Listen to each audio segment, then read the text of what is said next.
in the shadowy corridors of Ashford Palace, where whispered secrets have shaped a kingdom for centuries, one man's loyalty will be tested beyond all limits.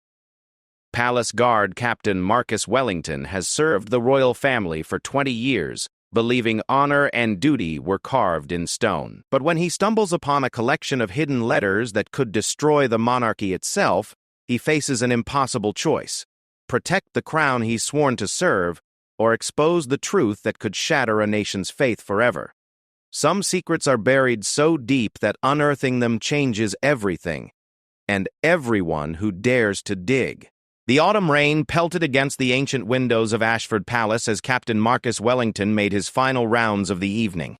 20 years of service had taught him to notice every shadow, every sound that didn't belong in the grand halls where 3 generations of royalty had ruled the kingdom of Valdonia.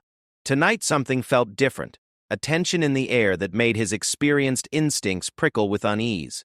Marcus had begun his career as a young man fresh from military academy, wide-eyed and eager to serve the crown. He'd watched Prince Edmund grow from a rebellious teenager into a respected king, had been present at the fairy tale wedding to Princess Isabella, and had mourned alongside the nation when tragedy struck the royal family. The princess had died in what was officially termed a tragic accident, a car crash on a rain-soaked mountain road that claimed the life of the kingdom's most beloved figure. That was 5 years ago, and in the time since, King Edmund had remarried. Queen Vivian, formerly Lady Vivian Harrington, had been a close friend of the royal family for decades. Their marriage, while politically advantageous, had raised eyebrows among those who remembered how quickly it had followed Isabella's death. Still, Marcus had maintained his professional silence and unwavering loyalty. Questions weren't his job. Protection was. The assignment that brought him to the private vaults beneath the palace that night should have been routine. Queen Vivian had requested additional security measures for her personal storage areas, a reasonable request given recent break-ins at other noble estates across the kingdom. Marcus was conducting a thorough inspection of the vault systems, checking locks, examining ventilation shafts, and ensuring no security vulnerabilities existed. The royal vaults were a maze of interconnected chambers carved from the bedrock beneath Ashford Palace. Some rooms contained state treasures. Others held personal belongings of various royal family members dating back centuries. Marcus had clearance to access most areas, but there were always sections that remained off-limits, even to someone of his rank and trusted position. As he worked his way through the inspection, Marcus noted the usual items: jewelry collections, family portraits, ceremonial weapons, and countless boxes of documents and personal effects. Queen Vivian's section was notably smaller than those of previous queens, which made sense given her more recent marriage into the family. Most of her personal items were still housed in her former estate. It was when he reached the far corner of her designated vault space that Marcus noticed something unusual. Behind a heavy tapestry depicting hunting scenes, there was a small alcove that didn't appear on his security blueprints. The space was barely large enough for a person to stand in, but it contained something that made his pulse quicken: a modern fireproof safe, installed recently and clearly not part of the original vault architecture. Marcus knew he should report the discrepancy and move on. Protocol demanded he note any deviations from the official layouts and submit them to his superior officers. But something about the hidden safe nagged at him. Who had authorized its installation? Why wasn't it documented? And why hide it behind a tapestry in what was supposed to be a secure area already? The questions multiplied as he examined the safe more closely. It was a high-end model, the kind used by banks and government agencies to protect the most sensitive materials. The electronic lock was sophisticated, requiring both a numerical code and biometric verification. This wasn't the sort of equipment someone installed to store family photos or sentimental jewelry. Marcus spent another hour completing his official inspection, but his mind kept returning to the hidden safe. He'd noticed other small irregularities during his years of service. Guards reassigned without explanation, certain areas suddenly becoming off-limits, and conversations that stopped abruptly when he entered rooms. Individually, these incidents seemed insignificant. Together, they suggested a pattern of secrecy that went beyond normal royal privacy concerns. The rain had intensified by the time Marcus finished his work in the vaults. As he prepared to leave, he made a decision that would change everything. Instead of reporting the safe's existence, he decided to investigate further on his own. If there was a legitimate explanation, he could quietly correct the documentation error. If there wasn't, well, he'd deal with that when the time came. Over the following days, Marcus began paying closer attention to Queen Vivienne's movements and schedules. He noticed she often visited the vaults alone, usually in the early morning hours when most of the palace staff were busy with breakfast preparations. She carried a small leather portfolio during these visits and always emerged looking either satisfied or troubled. Never indifferent, the break in Marcus's investigation came from an unexpected source: maintenance records. As head of security, he had access to all repair and installation logs for the palace. A careful review revealed that the fireproof safe had been installed 6 months after Princess Isabella's death, during a week when most of the senior palace staff had been attending a state funeral in a neighboring country. The work had been done by a private company from outside the kingdom, paid in cash, with no ongoing maintenance contract. Even more interesting was who had authorized the installation. Not Queen Vivienne, but Lord Chancellor Harrison, King Edmund's closest advisor and oldest friend. The same man who had handled the official investigation into Princess Isabella's death. The same man who had strongly advocated for King Edmund's quick remarriage to Lady Vivienne. Marcus realized he was stepping into dangerous territory. These weren't random coincidences or simple oversights. Someone had gone to considerable effort to keep the safe's existence secret, and that someone had significant power and influence within the palace hierarchy. The decision to investigate further wasn't easy. Marcus had built his career on following orders and maintaining loyalty to the crown. He'd seen what happened to palace employees who asked too many questions or showed too much curiosity about royal affairs. They were quietly transferred to less sensitive positions, given early retirement packages, or simply found reasons to pursue opportunities elsewhere. But Marcus also knew that true loyalty sometimes meant protecting the crown from those who would harm it, even if those people operated from within the palace walls. If Queen Vivienne and Lord Chancellor Harrison were hiding something that could damage the monarchy or the kingdom, then discovering the truth was his duty, regardless of the personal cost. The challenge was gaining access to the safe without being detected.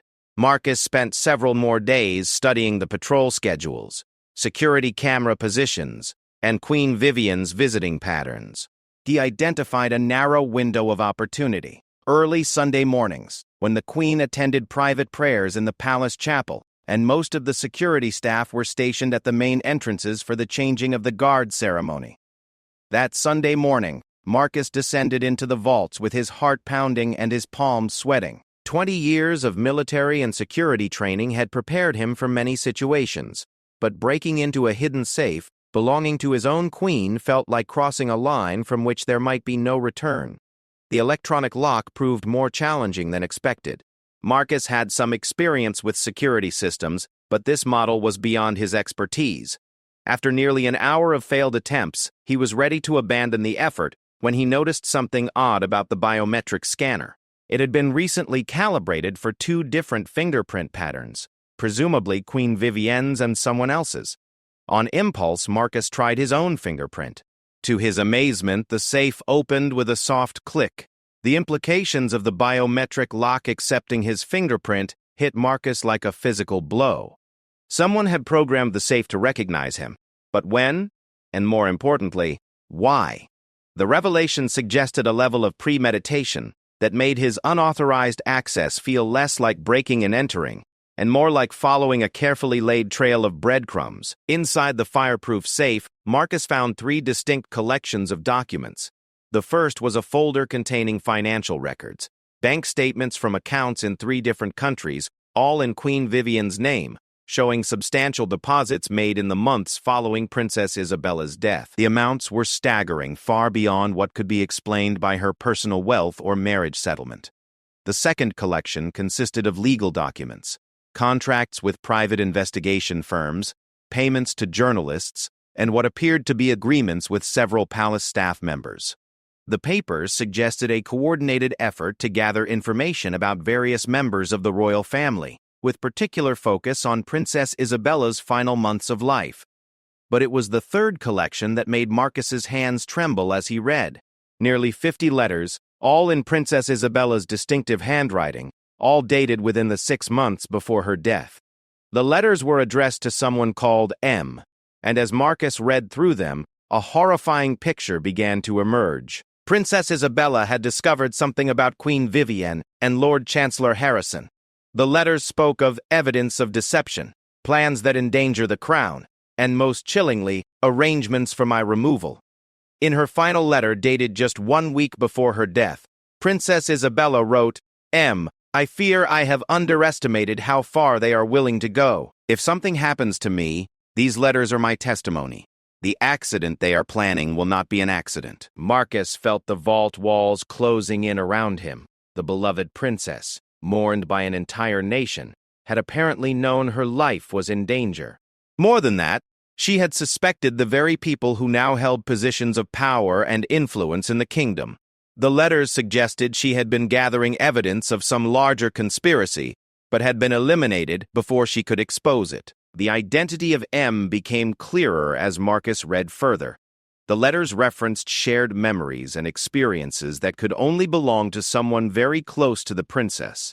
More telling were the references to your duty to the crown and your oath of service. The recipient was clearly someone in a position of trust within the palace, possibly another member of the royal guard or security staff. A horrifying thought struck Marcus. What if M was him? What if Princess Isabella had somehow known he would eventually find these letters? The biometric lock programmed for his fingerprint suggested this possibility, but Marcus couldn't remember any direct interactions with the princess that would have led to such trust. Their contact had been professional and minimal. He was security, she was royalty, and those boundaries were rarely crossed. But as he continued reading, Marcus began to recall small incidents from Princess Isabella's final months, occasions when she had seemed to study him during palace functions, times when she had asked seemingly casual questions about his background and loyalties, moments when she had appeared to be on the verge of saying something important but had stopped herself. One letter in particular made Marcus's blood run cold. "I believe M is the only one I can trust completely. His service record shows loyalty that cannot be bought, and his position gives him access to verify what I have discovered. If my suspicions are correct, he may be the only one who can prevent them from destroying everything our family has built." The weight of responsibility settled on Marcus's shoulders like a mountain. Princess Isabella had apparently chosen him as the guardian of her final testimony, but he had failed to protect her. The letters revealed that she had tried to arrange a private meeting with him in her final week, a meeting he now remembered declining due to protocol concerns. If he had agreed to see her, would she still be alive? The financial documents told their own story of corruption and conspiracy. Queen Vivienne had received payments from several sources that Marcus recognized as foreign entities, with interests in Valdonian mining rights and trade agreements. Lord Chancellor Harrison's name appeared on consulting contracts with corporations that had benefited significantly from recent changes in royal policy, changes that had been implemented after Princess Isabella's death and King Edmund's remarriage.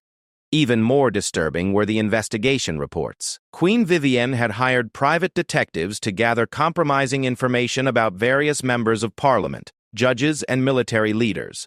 The files contained photographs, financial records, and personal details that could be used for blackmail or coercion. It appeared she had been building a network of controlled individuals who could be manipulated to support her agenda. The scope of the conspiracy was breathtaking. This wasn't simply about gaining wealth or position, it was about reshaping the entire political structure of the kingdom. Queen Vivienne and Lord Chancellor Harrison had apparently orchestrated Princess Isabella's murder as the first step in a larger plan to consolidate power and eliminate anyone who might threaten their control. Marcus photographed every document with his phone, careful to ensure clear images that could serve as evidence if needed. As he worked, he tried to process the implications of what he had discovered.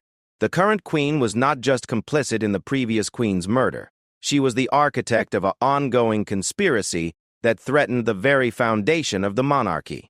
The question now was what to do with this information. Simply taking it to King Edmund seemed impossible. The letters suggested he might be under the influence of Lord Chancellor Harrison. possibly through manipulation or coercion rather than direct conspiracy. Going to the police or military authorities was equally problematic, given the evidence that Queen Vivienne had compromised individuals throughout the government structure. Marcus realized that Princess Isabella had faced the same impossible situation. She had discovered a conspiracy so extensive and well-protected that exposing it through normal channels would likely result in her own destruction, which is exactly what had happened. The difference was that Marcus now had her complete testimony and 5 years' worth of additional evidence to work with. As he prepared to leave the vault, Marcus noticed one final document tucked behind the letters. It was a detailed map of Ashford Palace, with specific rooms and passages marked in red ink. Some of the marked locations were areas Marcus knew well, but others were sections he had never seen or heard mentioned in 20 years of service. The map included notations in Princess Isabella's handwriting, hidden passages used for surveillance, secret meeting rooms, and most intriguingly, evidence storage, original documents. The map suggested that what Marcus had found in Queen Vivienne's safe was only a portion of Princess Isabella's investigation. Somewhere else in the palace there were additional materials that might provide even more complete proof of the conspiracy. But the map also revealed how Princess Isabella had been conducting her investigation. She had discovered and used a network of hidden passages and rooms within Ashford Palace spaces that would have allowed her to move undetected and observe conversations that were meant to remain private.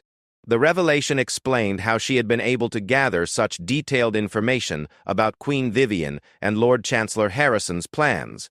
Marcus spent several more minutes studying the map, memorizing the locations and passages marked by Princess Isabella. If he was going to continue her investigation and expose the conspiracy, he would need to use the same covert methods she had employed.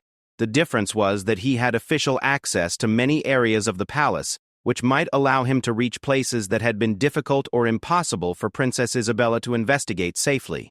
The return journey to his quarters felt like the longest walk of Marcus's life. Every shadow seemed to hide potential threats. Every sound suggested someone might have discovered his unauthorized investigation. He had crossed a line from loyal palace guard to active investigator of a royal conspiracy, and there would be no going back to the comfortable certainty of his previous existence. In his private chambers, Marcus spread Princess Isabella's map across his desk and began planning his next moves. The evidence he had already gathered was substantial, but it might not be enough to overcome the political and financial power that Queen Vivienne and Lord Chancellor Harrison had accumulated. He needed the additional materials that Princess Isabella had hidden elsewhere in the palace. The map indicated that the main evidence cache was located in a section of the palace that Marcus had always assumed was unused storage space. According to Princess Isabella's notations, there was a hidden room accessible through a concealed entrance in what appeared to be a dead-end corridor. The location was brilliant, isolated enough to avoid accidental discovery, but still within the palace walls where Princess Isabella could access it without arousing suspicion. Marcus realized that his investigation had only just begun. The hidden room that Princess Isabella's map led Marcus to exceeded his wildest expectations. Concealed behind what appeared to be a solid stone wall was a space that had been converted into a sophisticated intelligence center. The room contained filing cabinets, a computer system, surveillance equipment, and walls covered with photographs, documents, and connecting lines that told the story of a conspiracy far more extensive than Marcus had initially imagined. Princess Isabella had been conducting a professional-level investigation for months before her death. The room showed evidence of careful planning and methodical evidence gathering that went far beyond the letters Marcus had found in Queen Vivienne's safe. This was the work of someone who understood that bringing down powerful conspirators required overwhelming proof and careful documentation of every connection and transaction. The filing cabinets contained originals of many documents that Marcus had only seen copies of, but they also held materials that revealed new dimensions to the conspiracy. Financial records showed that Queen Vivienne's corruption extended beyond simple bribery. She was involved in arms dealing, drug trafficking, and human trafficking operations that used diplomatic immunity and royal access to avoid law enforcement scrutiny. Lord Chancellor Harrison's role was even more sinister than Marcus had suspected. The documents revealed that he had been systematically eliminating or compromising anyone who might threaten their plans. 3 members of parliament who had opposed certain trade agreements had died in apparent accidents over the past 2 years. An investigative journalist who had been looking into royal finances had been found dead of an apparent suicide, despite having no history of mental health issues. The computer system contained encrypted files that Princess Isabella had somehow managed to decode. The files showed communication between Queen Vivienne, Lord Chancellor Harrison, and representatives of foreign criminal organizations. The conspiracy wasn't just about controlling the Kingdom of Valdonia. It was about turning the country into a hub for international criminal activity, protected by royal immunity and diplomatic status. Marcus found video recordings that made his blood run cold. Using the palace's hidden passages, Princess Isabella had been able to record private meetings between the conspirators. The recordings captured them discussing her murder in clinical detail, how to make the car crash appear accidental, how to ensure no witnesses survived, how to control the official investigation, and how to use her death to justify King Edmund's quick remarriage to Queen Vivienne. One recording in particular showed Lord Chancellor Harrison explaining the broader plan. Once we have complete control, we can use the kingdom's international reputation and diplomatic relationships to expand operations throughout Europe. The royal family will provide perfect cover. Who would suspect the monarchy of involvement in criminal enterprises? Queen Vivienne's response was equally chilling. Isabella was becoming too suspicious, asking too many questions about the trade agreements. Her death will serve as a warning to others who might consider interfering with our arrangements. The recordings also revealed that King Edmund was not a willing participant in the conspiracy, but rather a victim of sophisticated manipulation and coercion. Lord Chancellor Harrison had been drugging the king with substances that made him more compliant and suggestible, while Queen Vivienne used a combination of romantic manipulation and carefully crafted political arguments to influence his decisions. Princess Isabella had discovered the drugging scheme and had been working to gather proof when she was murdered. The evidence she had collected included medical records showing unusual chemical compounds in samples of King Edmund's food and drink, along with documentation of behavioral changes that corresponded to specific policy decisions favoring the criminal conspiracy. Marcus realized that his discovery of Princess Isabella's hidden investigation center was both a tremendous opportunity and a deadly threat. The evidence was overwhelming and would certainly be sufficient to expose the conspiracy and bring justice for Princess Isabella's murder. But the same evidence would make him an immediate target for elimination if Queen Vivienne and Lord Chancellor Harrison discovered his investigation. The surveillance equipment in Princess Isabella's hidden room was still functional, and Marcus spent several hours learning how to operate it. The system allowed monitoring of conversations in key areas throughout the palace, including Queen Vivienne's private chambers, Lord Chancellor Harrison's office, and several meeting rooms where sensitive discussions took place. What Marcus heard during his first night of surveillance confirmed his worst fears about the current threat level. Queen Vivienne and Lord Chancellor Harrison were planning to accelerate their timeline for consolidating power. They had become concerned about potential security leaks and were implementing new measures to identify and eliminate anyone who might pose a threat to their operations. "We need to conduct loyalty tests on all palace staff," Queen Vivienne said during one recorded conversation. "Anyone who shows signs of curiosity or asks too many questions should be transferred out or eliminated entirely." Lord Chancellor Harrison's response was equally ominous.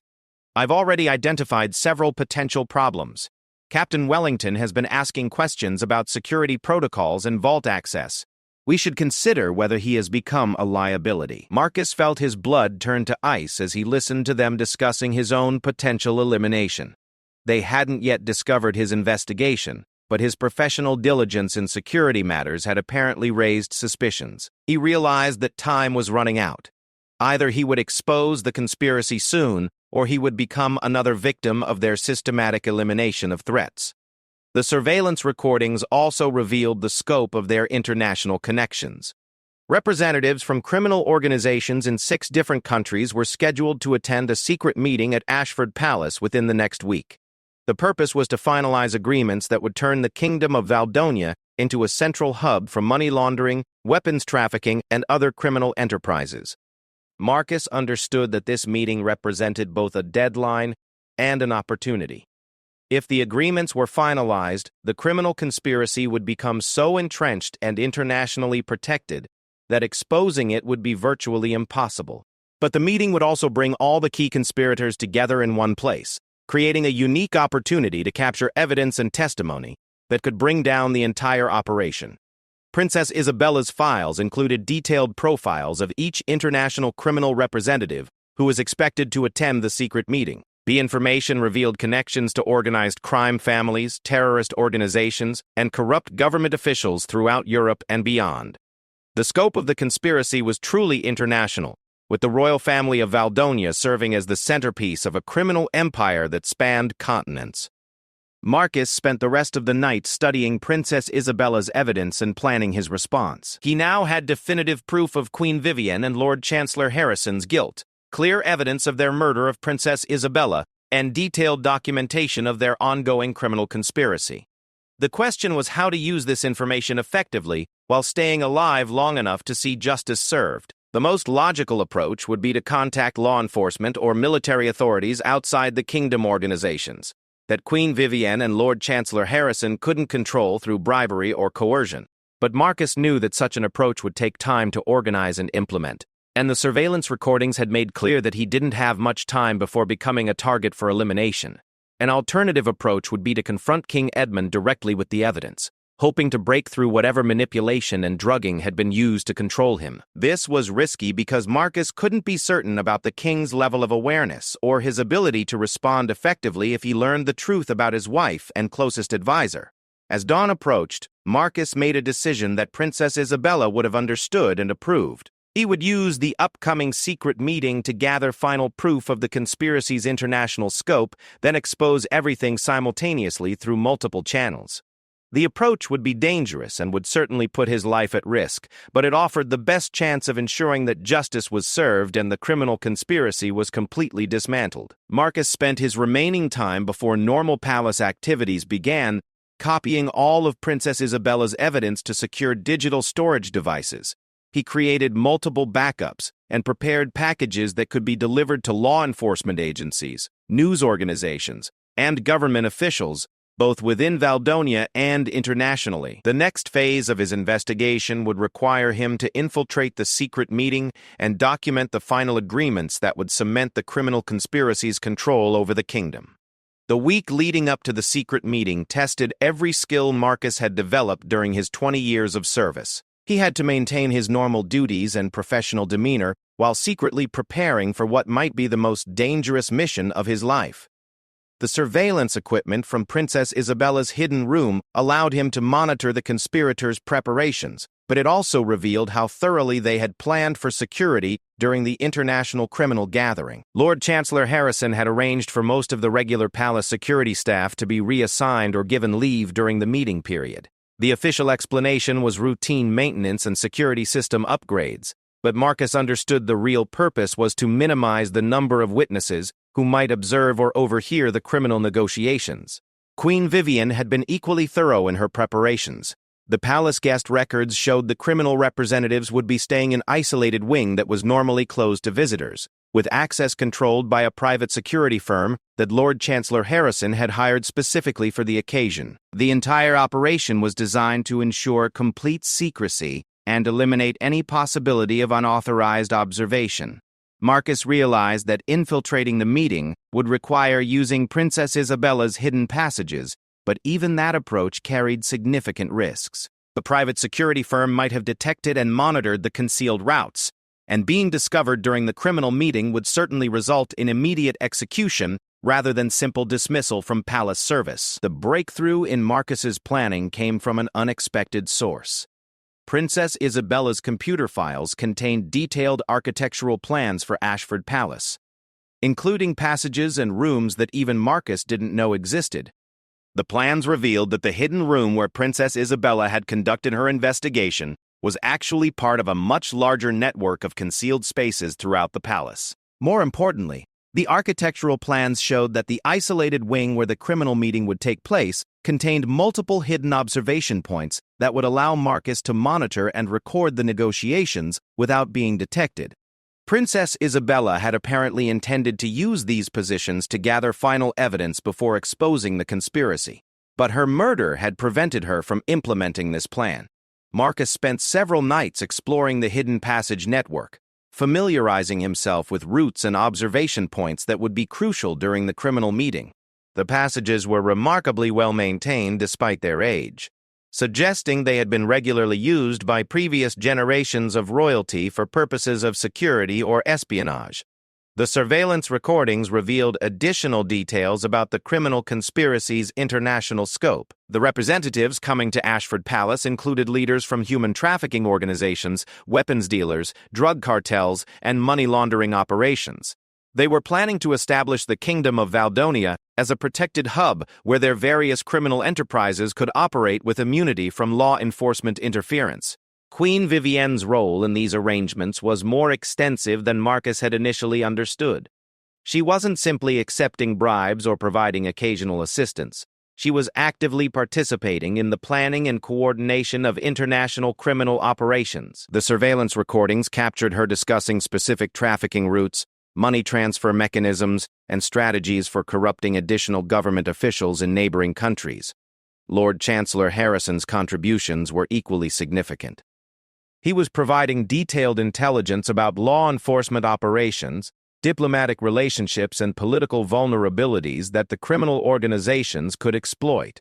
His access to state secrets and classified information made him an invaluable asset for criminal enterprises that needed to avoid detection and prosecution. The recordings also revealed that Princess Isabella's murder had been planned and executed with assistance from professional assassins provided by one of the criminal organizations. The car crash had been meticulously staged using techniques developed by intelligence agencies for eliminating targets while maintaining plausible deniability. Marcus felt a deep sense of responsibility as he listened to the casual discussions of Princess Isabella's murder. The conspirators spoke about her death as a necessary business decision, rather than the elimination of a beloved member of the royal family. Their complete lack of remorse or regret made Marcus even more determined to ensure they faced justice for their crimes. The night before the secret meeting, Marcus conducted a final check of his recording equipment and escape routes. He had positioned multiple cameras and audio devices in the observation points identified from Princess Isabella's architectural plans, with backup systems in case some devices were discovered or failed to function properly. Marcus also prepared detailed packages of evidence that would be automatically transmitted to law enforcement agencies, news organizations, and government officials if he failed to return from his infiltration mission. The packages included all of Princess Isabella's original evidence plus the additional materials he had gathered during his own investigation. The international criminal representatives began arriving at Ashford Palace under cover of darkness, using diplomatic vehicles that would not be subject to normal customs or security inspections. Marcus watched from his hidden observation points as men and women who controlled vast criminal enterprises gathered in the isolated wing of the palace where Queen Vivienne and Lord Chancellor Harrison had prepared for their secret negotiations. The meeting itself exceeded Marcus's worst expectations for both its scope and its callousness. The criminal representatives discussed their various operations with the casual professionalism of legitimate business executives, covering topics that included child trafficking, organ harvesting, assassination services, and arms dealing to terrorist organizations. Queen Vivienne participated actively in these discussions, offering specific suggestions for using royal diplomatic immunity to transport illegal materials and personnel across international borders. She proposed establishing fake cultural exchange programs and charitable foundations that could serve as fronts for criminal operations while enhancing the royal family's public reputation. Lord Chancellor Harrison provided detailed intelligence about upcoming law enforcement operations, allowing the criminal organizations to adjust their activities to avoid detection and arrest. He also shared classified information about government officials in various countries who could be approached for recruitment or elimination depending on their potential usefulness to the conspiracy. The most horrifying aspect of the meeting was the casual discussion of future murders and eliminations. The conspirators maintained lists of politicians, journalists, law enforcement officers, and business leaders who posed potential threats to their operations. They discussed assassination methods, timing, and strategies for covering up the murders, with the same tone they might use for planning vacation itineraries. Marcus recorded everything, understanding that he was documenting evidence that would expose one of the most extensive criminal conspiracies in modern history. The international scope and governmental connections revealed during the meeting showed that the threat extended far beyond the Kingdom of Valdonia to include criminal operations throughout Europe and beyond. Near the end of the meeting, Queen Vivienne made an announcement that sent chills through Marcus's entire body. "We have one remaining security concern that needs to be addressed before we can proceed with full implementation. Captain Wellington has been asking too many questions and showing too much interest in areas that should not concern him. I believe he may have discovered some of our arrangements." Lord Chancellor Harrison nodded in agreement. "I've made arrangements for Captain Wellington to have an accident during tomorrow evening's security patrol. It will appear that he fell down a staircase while investigating a suspected intruder. The timing will be perfect after the international representatives have departed, but before any potential evidence can be shared with outside authorities." Marcus realized that his time had run out. The conspirators had decided to eliminate him, and they had already made specific plans for his murder. He needed to escape from his hiding place and implement his evidence exposure plan immediately, or he would become another victim of their systematic elimination of threats. As the meeting concluded and the criminal representatives began preparing for departure, Marcus made his way through the hidden passages toward Princess Isabella's secret room, where he could access the communication equipment needed to transmit his evidence packages to outside authorities. Marcus reached Princess Isabella's hidden room with his heart pounding and his mind racing through contingency plans. The criminal meeting had ended, but Lord Chancellor Harrison's announcement about Marcus's planned accident meant he had less than 24 hours to expose the conspiracy before becoming its next victim. The weight of Princess Isabella's investigation and his own discoveries pressed down on him as he activated the communication equipment and began transmitting evidence packages to contacts throughout Europe and beyond. The first priority was ensuring the evidence would survive even if Marcus didn't. He uploaded complete files to secure servers in 6 different countries, with instructions for automatic release if he failed to provide regular confirmation codes. The packages included Princess Isabella's original letters, financial records, surveillance recordings, and video documentation of the international criminal meeting.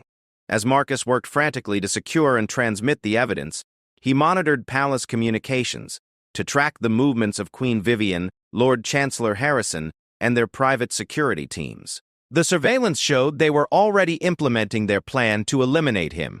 Security personnel had been positioned at strategic locations throughout the palace, and his normal patrol routes had been modified to ensure he would be alone and vulnerable during the planned accident. The irony wasn't lost on Marcus that he was facing the same impossible situation that had confronted Princess Isabella. The conspiracy was so extensive and well protected that normal channels of justice seemed inadequate. But Marcus had advantages that Princess Isabella had lacked: complete documentation of the criminal conspiracy, recordings of the international meeting, and advance warning about the attempt on his life. Marcus realized that simply escaping the palace and releasing the evidence might not be sufficient. Queen Vivienne and Lord Chancellor Harrison had demonstrated their ability to eliminate threats and cover up murders, and they had resources and connections that could allow them to discredit or suppress evidence even if it reached law enforcement agencies. The solution came to Marcus as he reviewed Princess Isabella's strategic notes: direct confrontation during a public event where the conspirators couldn't control the narrative or eliminate witnesses. The palace calendar showed that King Edmund was scheduled to host a state dinner the following evening, with representatives from neighboring countries, members of parliament, and international media in attendance. Marcus spent the remaining hours before dawn preparing for what would essentially be a one-man operation to expose and capture the conspirators during the state dinner. He copied critical evidence to portable devices that he could present publicly, identified allies among the palace staff who could be trusted to assist if needed, and planned multiple escape routes in case the confrontation failed to achieve complete success. The day of the state dinner tested Marcus's ability to maintain his professional composure while knowing that Queen Vivienne and Lord Chancellor Harrison were planning to murder him within hours. He conducted his regular duties with apparent normalcy, but used every opportunity to position evidence packages and recording equipment that would document the confrontation he was planning. As the state dinner began, Marcus watched from security positions as the great hall filled with dignitaries, politicians, and journalists. King Edmund appeared healthier and more alert than he had in months, suggesting that Queen Vivienne had temporarily reduced the drugging regimen to ensure he would appear competent during the important public event. Marcus waited until the dinner reached its formal speech portion before implementing his plan. As King Edmund rose to address the assembled guests, Marcus stepped forward from his security position and requested permission to make an urgent announcement regarding threats to the kingdom's security. The confusion and surprise in the Great Hall provided perfect cover for Marcus to begin his explosive revelations. He presented evidence of Queen Vivienne and Lord Chancellor Harrison's criminal conspiracy, played audio recordings of their discussions about Princess Isabella's murder, and displayed financial documents showing their corruption and international criminal connections. The impact was immediate and devastating. Queen Vivienne attempted to interrupt and discredit Marcus's presentation, but her protests only drew more attention to the evidence he was presenting. Lord Chancellor Harrison tried to signal palace security to remove Marcus, but the international media presence made such action impossible without confirming the validity of the accusations. King Edmund's reaction was the most dramatic element of the confrontation. As he heard the recordings of discussions about his beloved first wife's murder and realized the extent to which he had been manipulated and controlled, his grief and rage were visible to everyone in the Great Hall.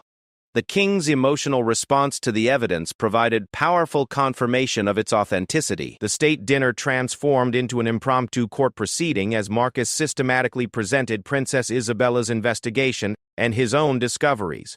International law enforcement representatives who were attending as security for their own diplomatic delegations immediately began coordinating to arrest Queen Vivienne and Lord Chancellor Harrison before they could escape the kingdom. Queen Vivienne made one final attempt to control the situation by claiming that Marcus was suffering from mental illness and that his evidence was fabricated. But her desperate accusations were contradicted by the overwhelming documentation and the recorded conversations that clearly featured her own voice discussing criminal operations and murder plans. Lord Chancellor Harrison tried a different approach, attempting to frame the conspiracy as a legitimate national security operation that had been misunderstood and mischaracterized. But the evidence of international criminal connections and personal financial benefits made such explanations impossible to sustain. The arrests of Queen Vivienne and Lord Chancellor Harrison during the state dinner created an international sensation that ensured the story could never be suppressed or covered up. Media representatives from multiple countries transmitted live coverage of the confrontation, and the evidence packages that Marcus had prepared were simultaneously released to law enforcement agencies throughout Europe. The investigation that followed Marcus's public exposure of the conspiracy revealed connections to criminal operations in 12 different countries. Over the subsequent months, law enforcement agencies used the evidence to dismantle trafficking networks, arrest corrupt officials, and recover millions in stolen assets that were returned to legitimate authorities. King Edmund, once freed from the drugs and manipulation that had controlled him, became a powerful advocate for justice and reform. He established new security protocols to prevent similar infiltration of the royal family and created international cooperative agreements to combat the types of criminal conspiracies that had threatened his kingdom. Marcus received commendations from law enforcement agencies throughout Europe for his investigation and his courage in exposing the conspiracy. But the recognition that meant the most to him was a private ceremony where King Edmund honored Princess Isabella's memory and acknowledged that her investigation had ultimately saved the kingdom from complete criminal takeover. The hidden room where Princess Isabella had conducted her investigation was converted into a permanent memorial to her courage and dedication. Her letters to M were preserved as historical documents that demonstrated how one person's determination to seek truth could overcome even the most powerful and well-protected conspiracy. Marcus returned to his security duties with a deeper understanding of what true loyalty to the crown really meant. Sometimes protecting the monarchy required challenging those who claimed to serve it, and sometimes the greatest threats came from within the palace walls rather than from external enemies. The Kingdom of Valdonia emerged from the crisis with stronger institutions, greater transparency, and international respect for its commitment to justice. Princess Isabella's legacy lived on in the reforms and safeguards that ensured such a conspiracy could never again threaten the nation she had died trying to protect. In quiet moments, Marcus often reflected on Princess Isabella's final letter and her trust in his character and loyalty. He had proven worthy of that trust, but the cost had been enormous for everyone involved. The experience taught him that truth and justice sometimes required ordinary people to take extraordinary risks, and that honor sometimes demanded actions that went far beyond simple obedience to authority.